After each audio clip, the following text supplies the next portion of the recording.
Renungan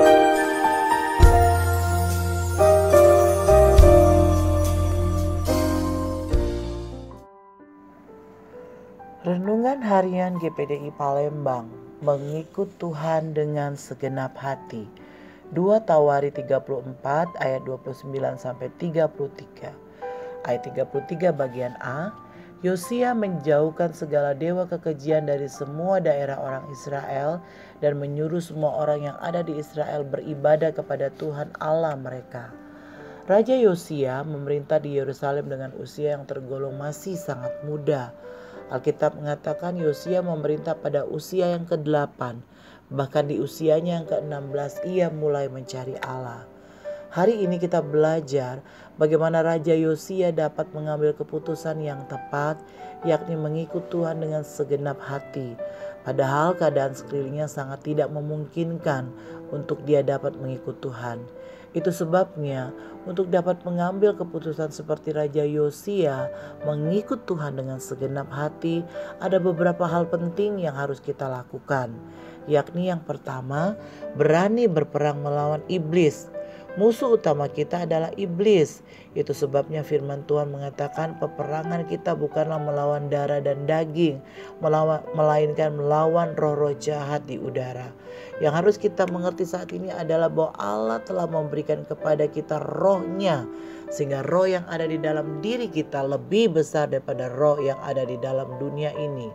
Yang kedua, siap menutup telinga dari semua omongan orang. Dunia di mana kita ada saat ini sedang menuju kepada kehancuran. Segala cara dihalalkan untuk menyenangkan diri sendiri. Itu sebabnya ketika kita mengambil keputusan untuk berbeda dengan dunia, mengikut Tuhan dengan sungguh-sungguh, maka kita akan ditertawakan, bahkan cenderung dihina karena gaya hidup kita yang berbeda dengan dunia ini. Kita lihat bagaimana Daniel dan ketiga temannya, Yusuf dan Esther, mereka hidup di daerah orang fasik, tetapi mereka menunjukkan kualitas iman mereka dengan tidak menjadi sama seperti lingkungan mereka. Yang ketiga, selalu menjaga hati agar tulus dan berkenan. Seseorang dapat mengikut Tuhan apabila hati mereka telah disunat. Paulus mengatakan yang terpenting ialah sunat hati, karena Tuhan tidak pernah melihat fisik tetapi ia melihat hati. Ingat, ada kalanya kita lemah, tapi jangan jadikan kelemahan itu penghambat dalam kita mengikut Tuhan dengan kesungguhan. Karena dalam kelemahan kitalah kuasanya menjadi sempurna. Dunia boleh sedang lenyap dengan segala keinginannya, tetapi biarlah setiap kita tidak mengambil keputusan untuk tidak mengikuti dunia ini, melainkan berani tampil beda dengan dunia ini. Dengan demikian, kita akan semakin bertambah-tambah di dalam mengasihinya. Mengikut Tuhan merupakan suatu keputusan yang terbaik dalam kehidupan kita.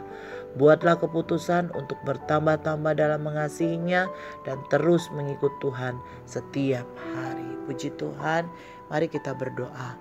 Kami bersyukur buat firman-Mu yang datang buat kami Tuhan. Kembali diingatkan untuk lebih lagi setia, lebih lagi mengikut Tuhan dengan kesungguhan. Karena kami percaya ada berkat yang luar biasa yang Tuhan sediakan buat kami. Terima kasih buat firman-Mu. Di dalam nama Tuhan Yesus kami sudah berdoa dan mengucap syukur. Haleluya. Amin. Puji Tuhan, Tuhan memberkati.